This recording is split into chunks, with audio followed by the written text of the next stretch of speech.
What do you think is the most important thing in this overall relief plan? I think the most important thing is the way the plan works together to finally, aggressively, efficiently go after the dual factors that have brought this country to the state that we've been in. And of course, those are the COVID-19 virus and the economic crisis that it engendered. We have yet, there has been a lot done so far, and a lot of it has helped.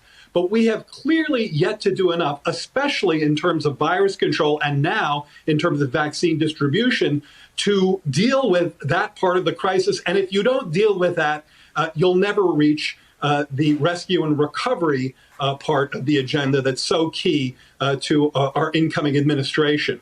So I think virus control, vaccine distribution, closely linked to economic relief, to households, to businesses, to states and localities, reopening schools. The way that works together in this plan, which is, as you have been alluding to, is finally amply sized to get to those goals. I think that's the key part. It's such an important reminder. Our economic crisis and our health crisis are directly linked. You cannot address one. You have to address both. This plan's got $20 billion for a national vaccination program. But what does that actually look like?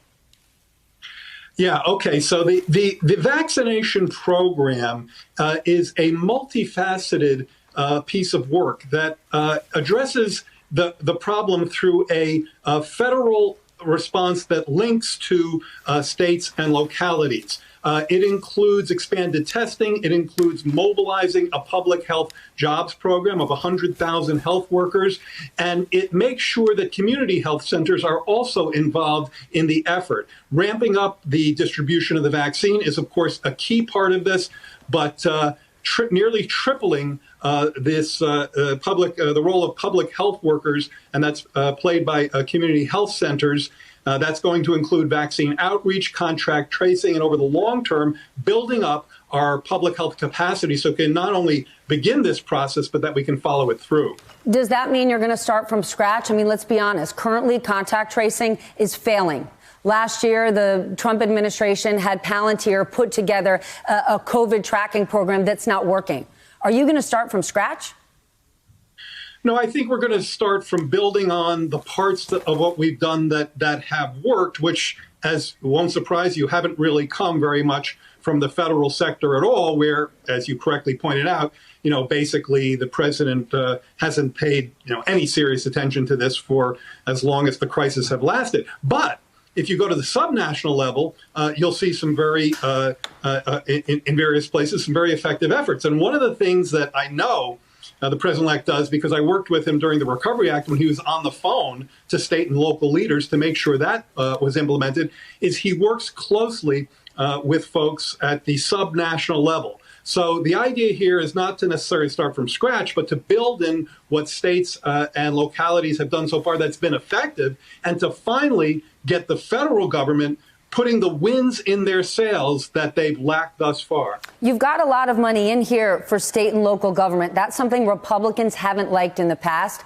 I know Georgia was a game changer in terms of the amount of control you have in government, but you still need to get a lot of Republicans on board. And already, we said it before, Marco Rubio is saying this thing is too ambitious. Do you think you're going to have to cut some stuff out? I really, I know that that's a piece of conventional wisdom. I've heard it, and I understand where it's coming from. I don't think it's correct, and I'll tell you why.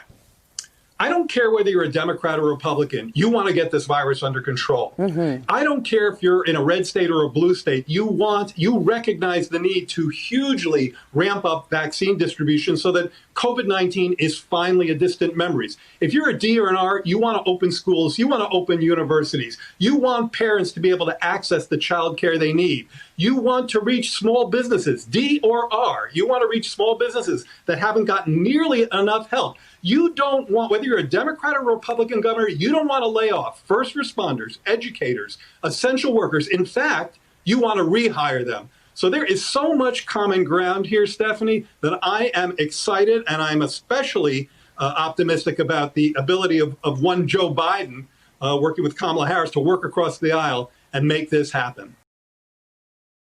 Hey, thanks for watching our YouTube channel. You should know that you can follow today's top stories and breaking news and catch up on your favorite MSNBC shows all in one place. Download the NBC News app today.